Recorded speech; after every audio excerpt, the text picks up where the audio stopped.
Halo teman-teman, saya Robi Turetan Toiba dari kelas akuntansi semester 4 ingin menjelaskan tentang sistem informasi organisasi dan strategi. Dosen pengampu Ibu Tri Rahayuningsih, SPD MAK. Baik, terlebih dahulu kita akan mempelajari tentang organisasi dan sistem informasi. Kira-kira apa sih organisasi dan sistem informasi itu? Ya, di sini terdapat beberapa definisi tentang organisasi. Di antaranya definisi teknikal. Organisasi adalah struktur sosial yang stabil dan formal.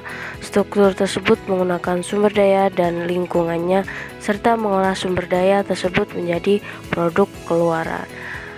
Itu tadi merupakan definisi teknikal. Berikutnya ada definisi behavioral, yaitu sekumpulan hak, kewenangan, kewajiban, dan tanggung jawab yang berbentuk secara seimbang dalam kurun waktu tertentu melalui konflik dan penyelesaian konflik. Berikutnya ada karakteristik umum organisasi. Jadi setiap organisasi mempunyai karakteristik sendiri-sendiri ya. Jadi semua organisasi itu tidak sama. Yang membedakan antara pembagian jenis pekerjaan secara jelas dan terspesialisasi. Yang kedua, organisasi tersusun atas hierarki kewenangan. Lalu selanjutnya kewenangan dibatasi oleh seperangkat aturan dan prosedur. Aturan menciptakan sistem yang universal dan tidak memihak. Jadi setiap organisasi itu mempunyai kewenangan, keterbatasan. Lalu selanjutnya ada penilaian karyawan berdasarkan kualifikasi teknis dan profesionalisme, bukan karena hubungan pribadi ataupun orang dalam ya. Lalu selanjutnya organisasi menganut prinsip efisiensi atau memaksimalkan keluaran dengan memasukkan yang terbatas. Ya, itu tadi adalah karakteristik umum dari organisasi. Berikut mari kita pelajari tentang karakteristik khusus organisasi. Apa aja sih? Organisasi bergantung pada lingkungannya untuk memperoleh sumber daya dan untuk memasarkan barang dan jasa. Organisasi dan lingkungannya memiliki hubungan timbal balik. Pada satu sisi, organisasi terbuka dan tergantung pada lingkungan sosial dan fisik yang melingkupinya. Tanpa sumber daya finansial dan sumber daya manusia, organisasi tidak akan ada. Jadi kalau finansial ada tapi SDM manusia tidak ada, maka belum disebut organisasi. Begitupun sebaliknya, sumber daya manusia tanpa finansial juga tidak akan jalan. Contohnya saja, orang bekerja dengan baik dan konsisten tentunya butuh upah dan keuntungan dari konsumen. Kalau nggak ada upah, orang akan lemes ngejalaninnya. Begitu ya teman-teman. Lalu selanjutnya ada sistem informasi mempengaruhi organisasi dan perusahaan. Jadi informasi itu mempengaruhi jalannya suatu organisasi dan perusahaan. Ada beberapa teori di sini. Yang pertama ada teori ekonomi. Dalam teori ekonomi, sistem informasi dapat dipandang sebagai faktor produksi yang dapat menjadi substitusi bebas atau freely substitutes bagi kapital dan tenaga kerja. Dengan semakin murahnya teknologi informasi atau TI dapat menggantikan atau menjadi substitusi tenaga kerja yang semakin lama semakin mahal.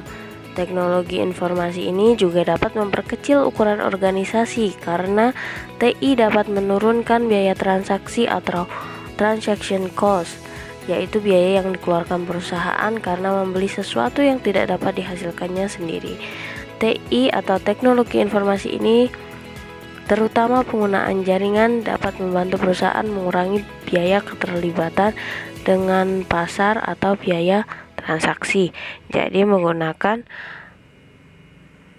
teknologi informasi ini menjadi efisiensi tersendiri.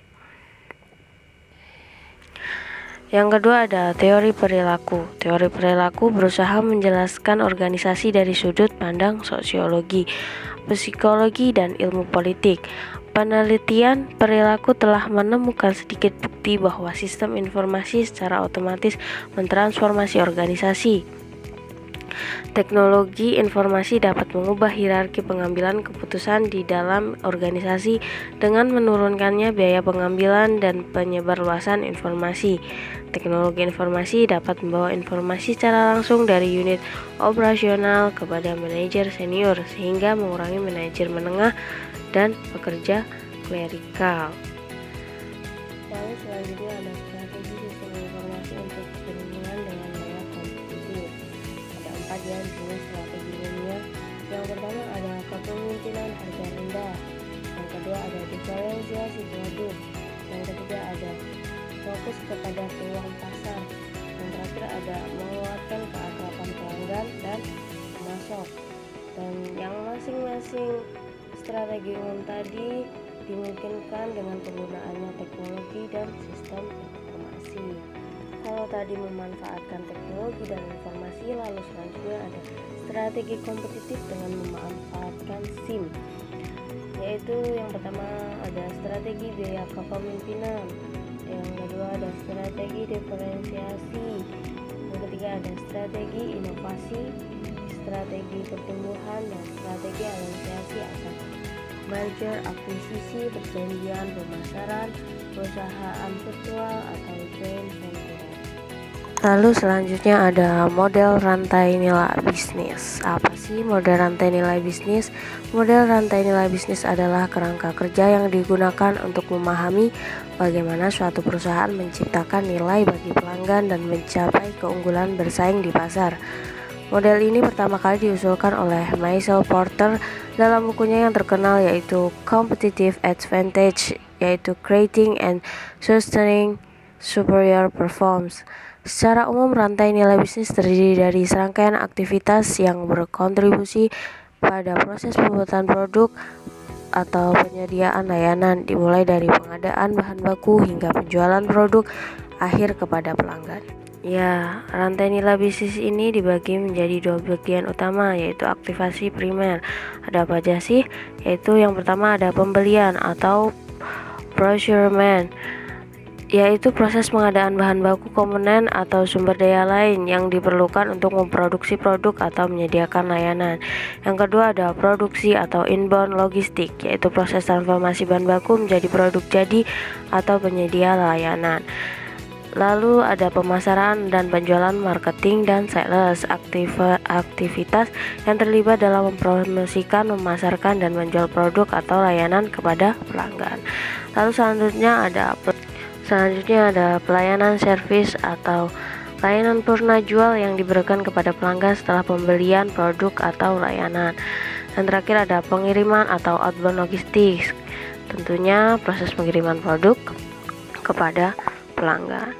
Itu tadi beberapa aktivitas primer. Yang kedua ada aktivitas pendukung, yaitu infrastruktur perusahaan atau firm infrastruktur, yaitu aktivitas yang mendukung operasional perusahaan secara keseluruhan seperti manajemen, akuntansi, dan keuangan. Lalu ada manajemen sumber daya manusia atau human resource management, aktivitas yang terkait dengan manajemen karyawan, pengembangan sumber daya manusia, dan kebijakan karyawan. Selanjutnya ada pengembangan teknologi atau technology development, yaitu aktivitas yang terlibat dalam penelitian, pengembangan, dan penerapan teknologi untuk meningkatkan proses operasional dan produk. Yang terakhir ada pengadaan atau procurement atau pengadaan sumber daya, layanan, atau produk dari pihak luar yang diperlukan untuk operasional perusahaan. Berikut tadi penjelasan dari saya. Apabila ada salah kata atau pengetikan, saya mohon maaf. Sekian dan terima kasih.